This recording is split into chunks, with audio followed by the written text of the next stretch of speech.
Well, good afternoon, everybody, and welcome to today's Business Spotlight. I'm your host today, Todd Rodden. I'm a certified executive and business coach based in the Dayton, Ohio area. I own Aspire Action Coach. And today, excited to have Richard Kaiser join us here. Richard is the founder of the Wilderness Agency, a marketive and creative agency, also based here in the Dayton area. He's going to share his story as an entrepreneur, his lessons learned over his time leading his business. So, if you're a first time viewer, we're grateful to have you here joining us on the Spotlight series. We encourage you to not only like today's session, but also subscribe to the channel so you'll receive future messages similar to what you'll hear today from Richard. So, Richard, again, welcome to the Spotlight. Take a second, introduce yourself, tell us a little bit about Wilderness Agency and how you got started with the business. Absolutely. So, Richard Kaiser, founder of Wilderness Agency, and I taught. First of all, Todd, thank you for having me with you here today. Wilderness Agency really came out of kind of a blue ocean strategy that I saw in the marketplace, and that was that there at that advent there were a lot of agencies who were kind of hyper focused on different areas of business, and the situation that caused for a lot of organizations is they were working with 8 to 12 different agencies to manage their trade show, social media, website, PR communications, and video, and on and on and on. And I just thought that was absurd because I like to break marketing down into very fundamentals. It is art, it is copy, it is storytelling, and whether you're putting a couple words in a photo on a billboard or a social media ad, it's the same concept. And so that's really what I wanted to create with Wilderness Agency, was providing those small and medium-sized companies who can't justify hiring a team of 10 to 12 folks to have all of those skill sets within their internal company, being able to rely on an outside partner who could go in, identify broken windows, look at how are we going to fix those, and then create that long-term strategy for making sure that we're punching up against competitors, that we're gaining market share, and building those processes out in a very kind of holistic, strategic way, so everything's working together. So, kind of building upon that, maybe walk through like who are your target customers, and for somebody who's listening today, how might they know, hey, you might be a great provider for them? Yeah, and I think it's there's kind of the high level demographics. Like we're typically looking at manufacturing, education, healthcare industry. We do quite a bit in agriculture and also philanthropic work. We've expanded into a lot of different verticals, and it was done very strategically. I mean, the interest in working with government was done as a method to kind of protect us against economic downturns. The understanding my business and understanding how people work with marketing agencies. When there's an economic downturn, everyone cuts marketing first. We all do it. And knowing that was, by what method can I recession proof my organization? And those industries were chosen strategically, not because, it's necessary, working on international specialty chemical companies is not the sexiest work in the world. However, it is, they are a stable organization, and they are absolutely a critical parts of the local economy. And so as we've, kind of through the years looked at what organizations are we wanting to work with, it's, those organizations who are looking for rapid growth, or, perhaps they've just been stuck for too long on the same issues, whether it's, we don't get inbound leads, or we're not getting enough candidates for each of the job postings that we're doing. There are so many issues in business that I've just found creative thinking and creative problem solving and brainstorming can change so many of those dynamics. And that's part of why I fell in love with marketing. It was shortly after I realized I was not going to be a punk rock mega star, and so I was going to have to get a job. And I I was incredibly fortunate to have amazing mentors in my life that knew the right book. One of my professors at Wright State gave me Ogilvy on advertising. I read it cover to cover, and quit the job I had the next day. And I started working and I did, some internships in television and print. And then I started working at different agencies and then realized like, there's a better way to do this. There's a better way to service clients. And so that was the precipice. It was, how do I provide, the talent that you would get from agencies that do Fortune 500 level work, but being able to apply, a diversified talent pool where we can pull the right people in and manage those costs much more effectively by working with, freelancers, contractors, partnering with other agencies when needed. To be able to make sure that, the work that we're producing is solid, is effective. If I'm not showing an ROI to my clients, they're not clients for very long. Oh, right. Spot on. Spot on. So with you being a marketing, expert, I'm very curious. Next question is around, how do you leverage marketing to grow your business? What are the avenues, the channels that work best for you? It's everything that I recommend to clients. It is, we send out the email blast. We are doing social media. We are working on our SEO. Another area that I think is critical and not enough companies are having this conversation. When you get below kind of the Fortune 1000 clients, is looking at conversion rate optimization. So SEO is a fantastic tool for helping drive people to your website. But if they get there and they're not actively taking steps to go through the kind of customer journey that you're hoping for, looking at your data and trying to figure out, okay, well, where can we make some iterative improvements to this to increase that can be a game changer for companies. But also traditional things, right? Like I'm a huge tech nerd. I still believe in the value of doing cold calls and connecting with, using tools like LinkedIn and those other things. I still am aggressive about our sales team going out and networking and meeting people in person, more so now than ever, because, so many people just turned into hermits through the pandemic. Like, just invite them out for a coffee and have like a human experience and build relationships and build your network. Because ultimately, mentor advice, your network and your net worth are interdependent, right? People, multimillionaires don't typically hang out with people who work third shift at Walmart. It doesn't happen. So how are you building that network to build your net worth? Great advice there. And it's so easy, especially post-pandemic, to turn into a keyboard warrior, right? And realize, no, you need to get out. You got to make those connections. Yeah, I mean, just one thing I'd share, because I found this so fascinating. There were all of these brilliant business leaders all over the world who are trying so desperately to come up with a justification to drag people back into the office, and no one did it. Like, no one had a good reason. And then Simon Sinek, who is somebody, I read all of his books, watch all the YouTube videos.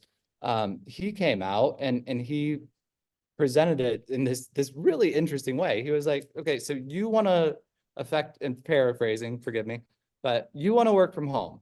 You want to stay home every day in your pajamas versus going into a space with other humans who all want to work towards a unified goal. You want to stay at home in your pajamas. That's how you want to do this. And it's interesting because there is obviously value in being able to work from home. And I'm not saying that it should go back to 100% the way it was. I don't think that's the best method. I do find value in being able to work remote, work from home, whatever. However, if you are completely eliminating that in-person experience and being able to collaborate with your team, I think those companies fail. I don't see that being, long-term incredibly successful to them, and it will be detrimental to R&D and growing those companies is what my gut tells me. Yeah, I know one of the services I think you've been doing a lot of great work with is around helping businesses use a lot of the same typical marketing skills to attract and retain employees. Maybe take a minute, talk about how you're leveraging that and the receptivity.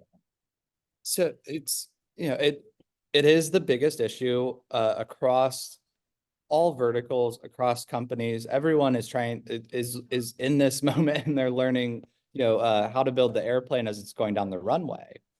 And the challenge that I think created this is that for many organizations, you grab somebody, you put them in an HR role, and you say, check the benefits package and make sure you're onboarding and offboarding effectively and efficiently. And then the pandemic happened, and then people started, then the great resignation.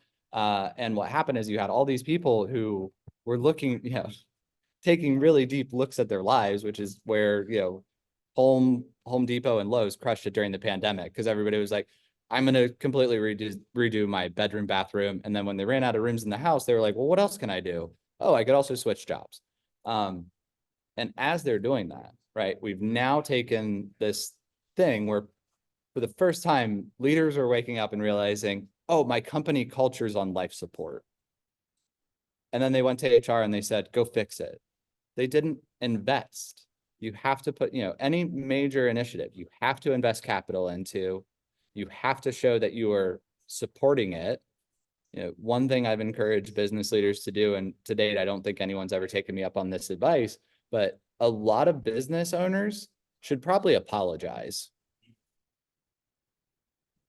and actually, we're going to do better, because there are still those organizations that when the leadership team walks through, look down, don't speak to them unless spoken to. And that needs to go the way of the woolly mammoth. We're all humans. So as I look at recruitment, I think one is understanding that fundamentally we have to shift our approach and how we look at HR. They need to be change agents. They need to be empowered. They need additional resources in a lot of cases, because what you now have to make up, in kind of the digital world, I call this like tech debt, but you've got debt from not promoting your culture over a long period of time. And so you need, videos on your company culture. You need to, review all the job descriptions, because they're probably really boring. They're not inspiring. And slightly outdated. I mean, HR has forever been, here is HR and here is marketing, and never the two shall meet. And HR is just going to continue posting social posts that say, we're hiring. Well, no one cares. Everyone is hiring. And so if you're just saying we're hiring, what you're like, we just want warm bodies, versus like, how could we make that experience way better? And, so that's with companies that, need to work on company culture, and fixing a broken company culture can take that's a 5-year journey. Not overnight. And so he does too. There's that. But then, Todd, you also have companies that are doing it right and didn't tell anyone. There's this scene in how the Grinch Stole Christmas, where he's making out his to-do list for the day, and he says, solve world hunger, tell no one. So many companies do that, and they do that in their marketing to try and develop sales, and they're doing that in their HR. And one of the stories that really impacted my thinking on this, I sat down with a substantial organization, and we were starting to talk through their HR needs, because they had a higher number than I would have expected of positions open. And I was like, well, let's start with, why would anyone want to work here? And they just start, great benefits package.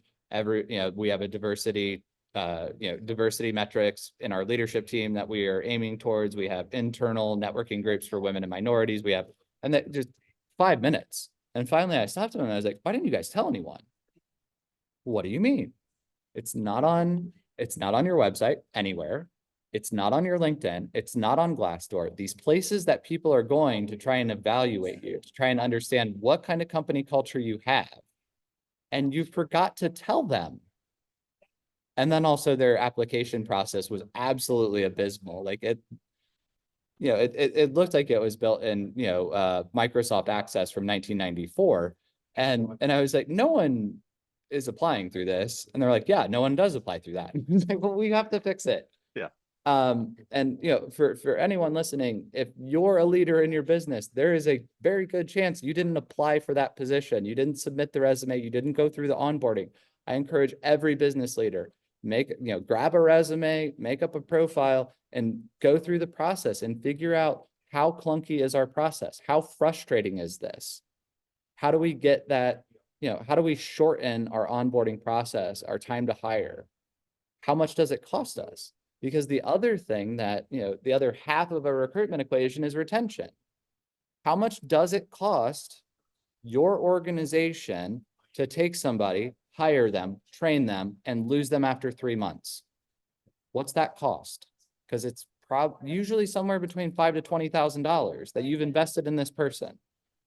So by what method are we going to look at our process and how we evaluate and make better informed decisions? So that way we can reduce that, because that money's just gone.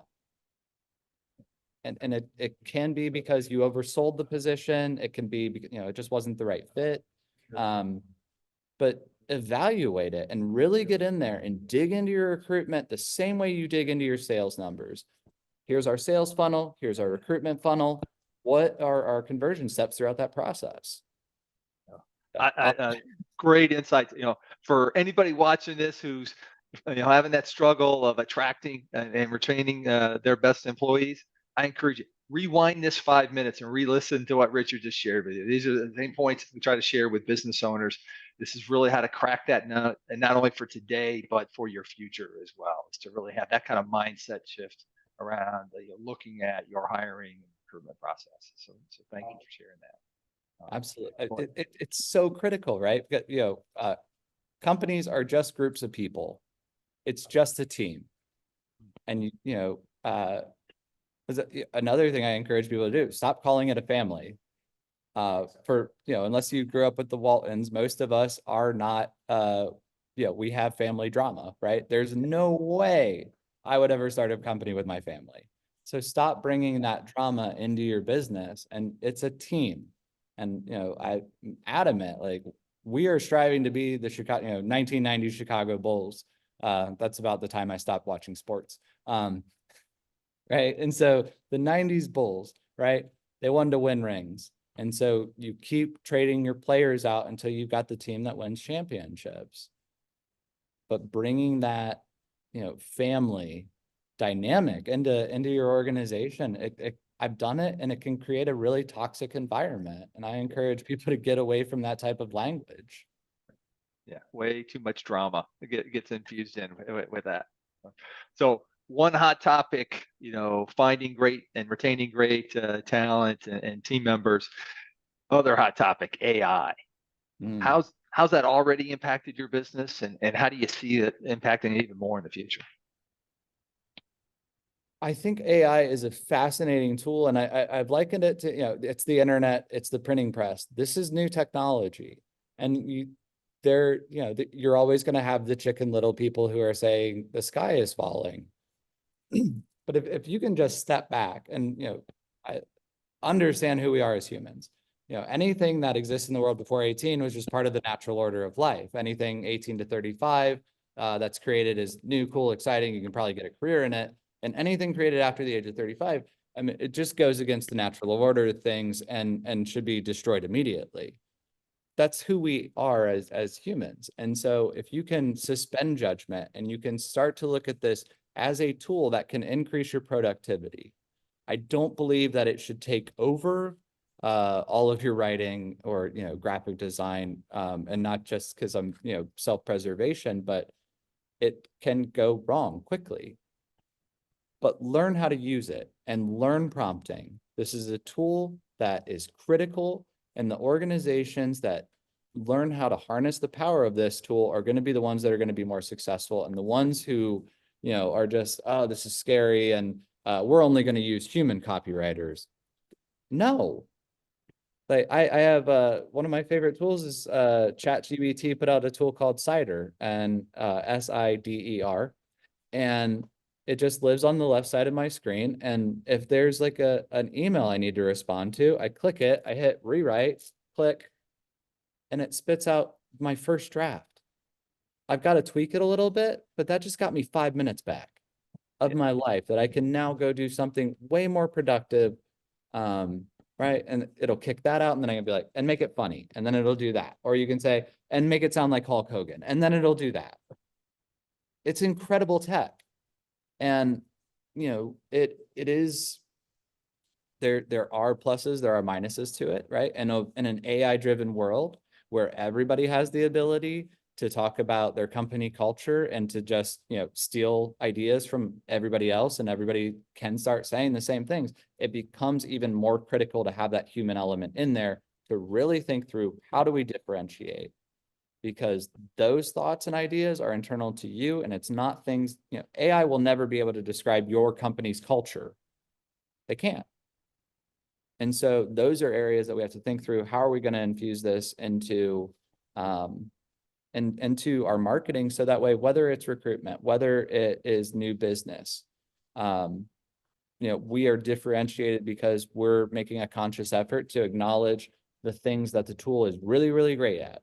It's really, really good at getting you first drafts on blog posts, but it can't ever tell the story of your company culture. It can't. And, I'm sorry, I started rambling. Todd, is what I do. I was trying to think. No, because you get caught up. You're passionate about it, so I love it. So taking that thread, so you talked about how you're using it, how you anticipate using it in the future. So as you look forward for the business, what's your biggest challenge you see over the next year or so? I mean,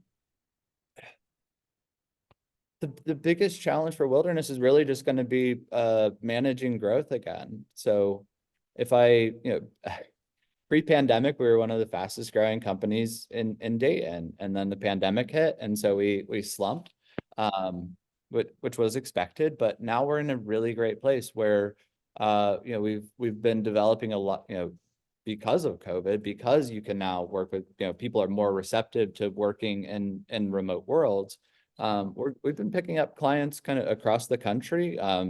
We have defense contractors in Princeton, New Jersey, and we've done work with some of the award companies in LA, and a waterworks company in LA. Like we're finding new work, but it is constantly reevaluating tools. Because what worked pre-pandemic and what worked during the pandemic, both of those may not work post-pandemic. And so, back kind of circling back to earlier question of how do you get new business, and like, what are the marketing tools? It's all of them. And it's figuring out what's working now, because, because the market keeps changing, because AI means that robo dialers and spam emailers are about to get way better. They're getting better, right? And that's a short-term issue, and it is a much larger long-term issue. Because what I also encourage people to think about is that what you are working with now as it pertains to AI isn't the beta. This is alpha. This is the baby. And the baby is currently learning from tens of millions of people every hour. It's going to just continue getting better. And so watching out for that. And then, for however long, like, I was super grateful that Google goggles crashed and burned. Unfortunately, Apple just came out with their goggles. And so now, right, somewhere on my to-do list is figuring out, how does this impact my company? What are the tools that this would open up to us? Because it is fascinating. And I think, while if the $3,500 price tag scares you, fine, but start looking at it from your business. Because I am starting to, pontificate a world wherein you've got people on the floor that have their headsets on, and it's literally on the job training. You could create that, where you can say, step one, go over to this, and you would see it in real time through tools like augmented reality, where it's giving you like heads up display type prompts. We're not far from that. Right. That that technology, and I'll give this here's my $1 billion idea I'll give away to whoever can get it done, because I'm not going to get to it. The day that somebody takes Google or the Apple Vision Pro or whatever they named it, they take that product and they use augmented reality, so that way all of these people can fix their own kitchen sink or their own trap on their sink, and we can just pay guys like my dad to sit in his chair sipping his coffee, and he's just like, yeah, just jiggle it. Yeah. You've now taken this industry that is wildly underserved, that has, not a lot of people are getting into plumbing and electrical. It's been, trade issues have been issues for the past 20 years. I mean, Mike Rowe has railed against that for years. Now we have a tool that we could, utilize to expand their capacity, right? So they're not driving back and forth to jobs anymore. They're just in the chair explaining it.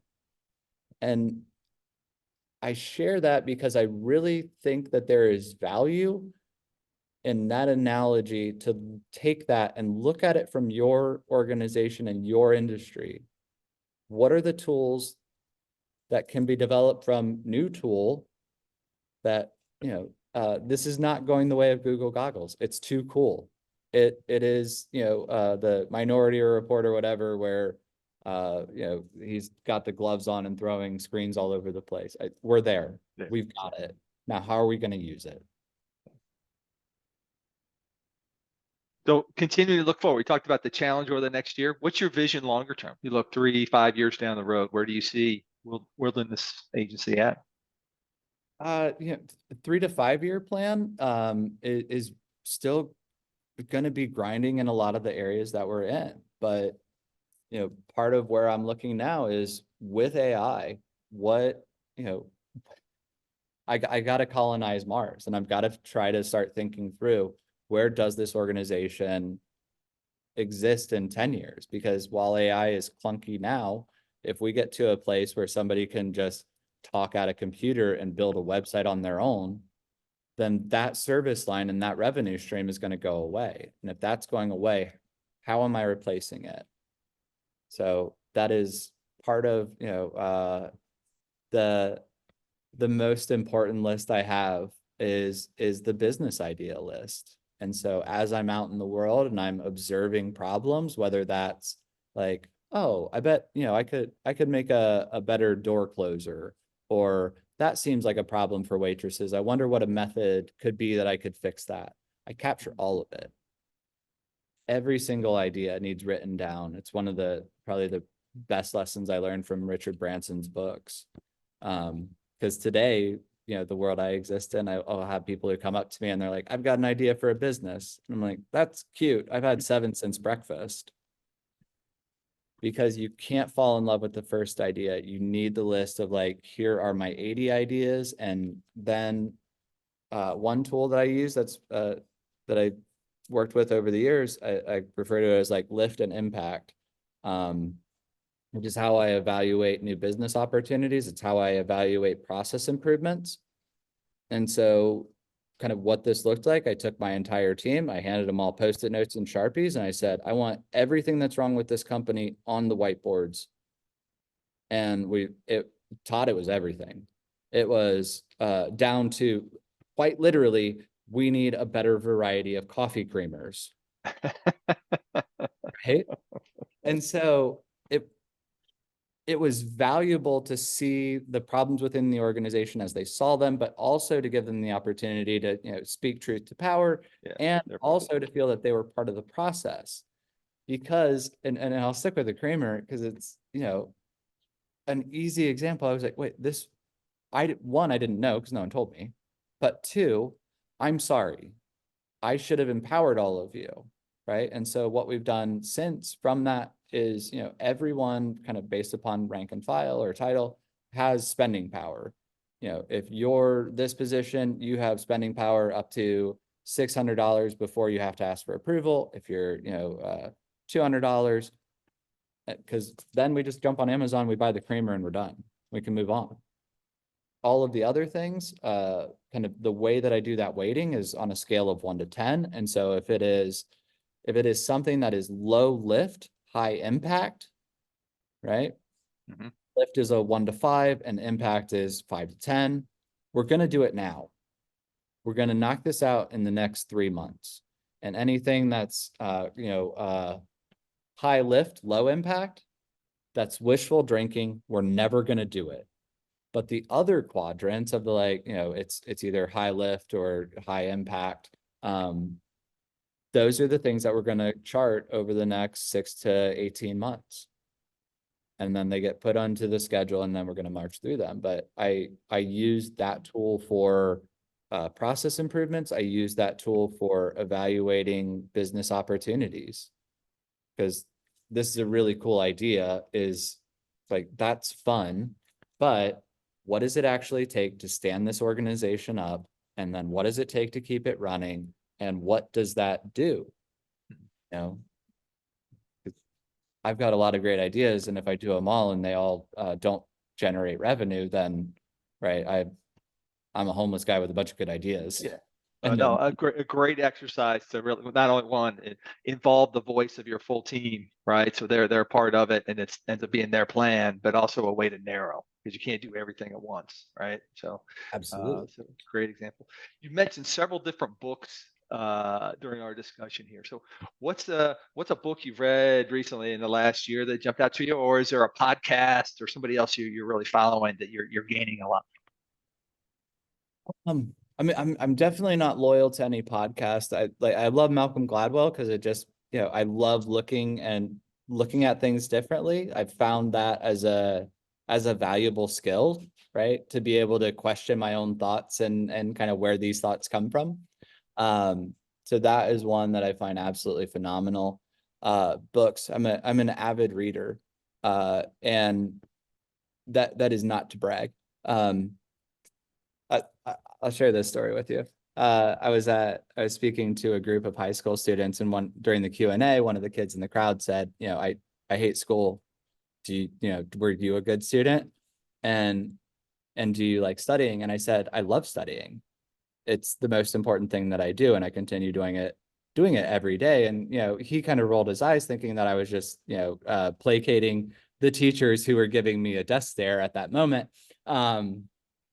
But I continued, right? So here are some things you won't find in my bio. I'm 5'10", I can't jump, I'm flat foot, I'm slow, and during the 1 year I was on the football team, I was running the mile lap with the linemen. I am not an athlete, and I never will be. But the one thing that I can control in this world is my brain, right? I can't control my happiness. And all of these people who worry about being happy all the time, it is not something you can control. You can control whether you're an interesting person. And that is the skill, right? That my brain is the strongest muscle in my body. And I'm going to continue cultivating that. And I am going to be conscious about, what I feed my brain. We all know that if we eat McDonald's every day, we're going to get fat and slow. And I would argue that if you're watching too much CNN or Fox News, or your brain's going to get fat and slow. So focus on your time and attention. Focus on where you use that time and how is that helping you. Because everybody's got to-do lists. More people need to stop doing lists. More people need to focus on, where do I waste my time, right? Because and Todd, I'm not preaching from example. I am the worst at distracting myself. I am a gold medal champion at getting sucked down Facebook and YouTube rabbit holes for too long. And so once I realized, like, oh, I am spending more time than I would want to give to Facebook, what I did was I turned on like the 2-factor authentication. I hid the app on my phone to make it really hard to get to. And it just gives me 2 seconds to think about, is this what I need to be doing with my time right now? Yeah. And those little road bumps have just been super helpful to. Make it easy to do the things you should be doing, but put friction in place of the things that you shouldn't be. You don't want to do, Yeah. right? James Clear is Atomic Habits preaches on that. So I could go on forever. I love this conversation. So many great ideas, so many great thoughts. As we look to wrap here today, what's the best ways folks can stay connected with you, follow you, as well as the Wilderness Agency? I mean, connect with me on LinkedIn. It's the easiest path to get a hold of me. I'm always happy to meet new people. Like, yeah, that was the part of the networking advice, was 50 cups of coffee a year. Every week you meet one new person and you get 2 weeks of vacation off. And that's how I build a network. And those folks are on LinkedIn. So you can find me there. You're welcome to check out the website. Have a bunch of our case study work up there and some bios and things as well. Well, again, Richard, we loved what you had to share. Thank you for sharing your story. Lots of great takeaways for folks listening to this. And then again, for the viewers today, we're so grateful that you joined us.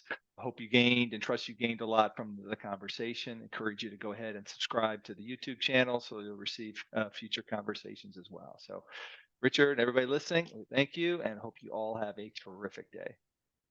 Thank you, Todd. Thanks, everyone.